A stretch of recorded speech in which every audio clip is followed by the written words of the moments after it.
Today we're looking at apps to guide you, and we're also looking at some of the cases you can get for your iPad. This episode brought to you by GoToMeeting.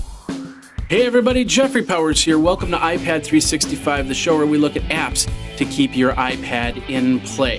It's Utility Wednesday, so we're going to show you a nice utility for the traveler out there. You know, I went to New York last week. I could have used this application, but of course I found it after the fact. So hopefully I will get it to you before you go to a place like New York or another area.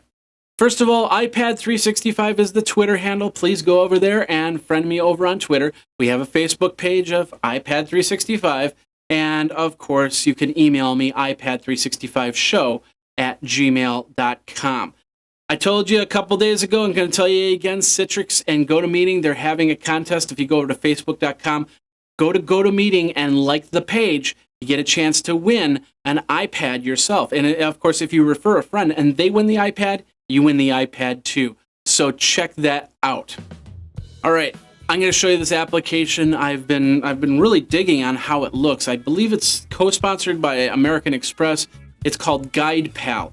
And as you can see, it's very vibrant, it's full of color, and it is Retina display able, so it's going to have nice, crisp pictures for you to see. Basically what it is, if you're planning to go to a big city like New York, Atlanta, Athens, Barcelona, Beijing, you download this app and it's going to show you some stuff that you can do. It'll actually even download stuff to your iPad. So even if you don't have a Verizon or an AT&T enabled iPad, you can walk the streets and still get the information you need for your city. This is how it works. You got the front page, you scroll through the cities. Let's say I'm going to be going to Boston next. I click on Boston, and of course it's going to load Boston information. It's going to see where I am, and then of course go to Boston and see all the stuff that I can do. It'll be in a map format, and of course I'll have, as you can see, there's a lot of different icons on this format. Places to eat, places to sleep, places to shop, places to take pictures, and places to get drinks, and many other different things. If I look at just the, let's do the photo opportunities, we'll click on there. It says the Harvard Bridge. And then when I select the Harvard Bridge, it talks a little bit about what the Harvard Bridge is. I can share this information with people if I want to, and go from there. Now, what I can also do is I can go back to this home page, and as you can see, there's a little download button underneath Boston. Like I said, if you don't have a 3G, 4G enabled iPad, you can download the information so it's on your iPad. So when you're walking the sites, you know where to go, what to do. It won't be able to direct you, won't be able to say you're here and you need to get to here, but you'll be able to get some information and act like a tour guide for this city. Now, so far, it's a limited amount of cities, just the big ones, but I'm guessing that as time goes on, it will get bigger and better, and there'll be more cities that will be added to this GuidePal. Once again, the application is called GuidePal. You can get it in the App Store. Check it out, and of course, let me know what you think by twittering me at iPad365. Meeting with people is a hassle. It's summertime. We want to go out to the beach. We want to go out here and there, especially if it's after hours. I hate when I have to have an after-hour meeting. Or you have an after-hour meeting with family and friends. Maybe a reunion's coming up. Maybe an anniversary is going to be coming up. That's why you use a program like GoToMeeting. You start the meeting on a Mac or a PC, and then you can join. People can join using their iPad. They just have to download the iPad app from there. But with the HD faces, you can see them, they can see you, and so if anybody's confused, you go, you look confused, what's the problem? Get things resolved just like that. Citrix GoToMeeting, great application. I've been using it for years. It's never failed me. I want to show you how important it is to you. I'm going to give you guys, my viewers, that special offer. 30-day free trial by going over to GoToMeeting.com. Click the Try It Free Now button. It's an orange button on the page. Enter in the promo code PODCAST. Podcast gets you 30 days of this great software. They're also giving away iPads. I talked about it at the beginning of the show by liking on Facebook.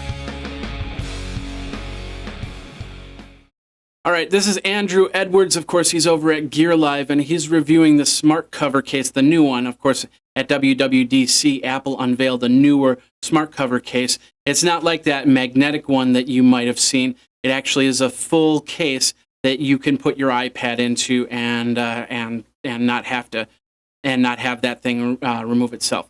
So bottom line is that he's reviewing the smart cover case. I've checked it out myself.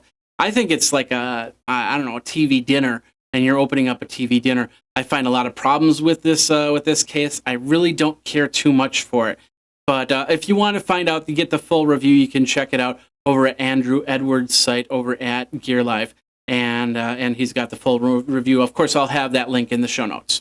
My case of choice is the ZAGG folio case because, well, this one's got the full keyboard to it, so I can actually do some typing.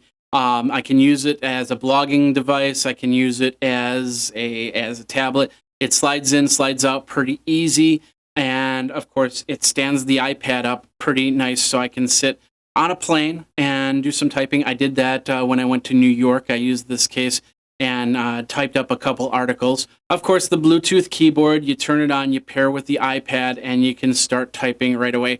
You'll know that it's on when the keyboard all of a sudden disappears on the iPad. And of course, this is something that you got to get used to when you have a Bluetooth keyboard. The keyboard on the screen does not show up unless it's in iPhone mode. If the app is iPhone only, then you'll see a keyboard. But if it's in iPad mode, the keyboard will completely disappear. This is a little bit more expensive. I believe this is over $100 for this case, but it's very nice. It protects really well. I'm going to tell you something right now. I dropped the iPad already, actually onto concrete, and the case, even there's not too many scuffs on the case. It handled it very, very well, and I don't have any dents or bruises on my iPad 3, which I was really, really happy about. But it's a great little case. It's the one I really enjoy. Once again, it's the ZAGG folio case. You can get it over at ZAGG and or any type of reseller of ZAGG equipment. And I believe you can also get it in the Apple Store as well. And that's today's episode. What do you think? What do you use for a case or a smart cover or anything like that? Let me know. Twitter me at iPad365.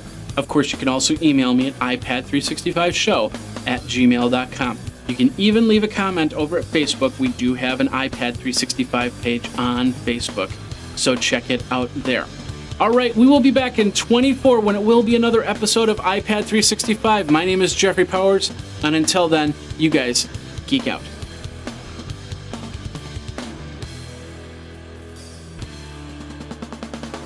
You should follow Graphite on Twitter at GraphiteINC.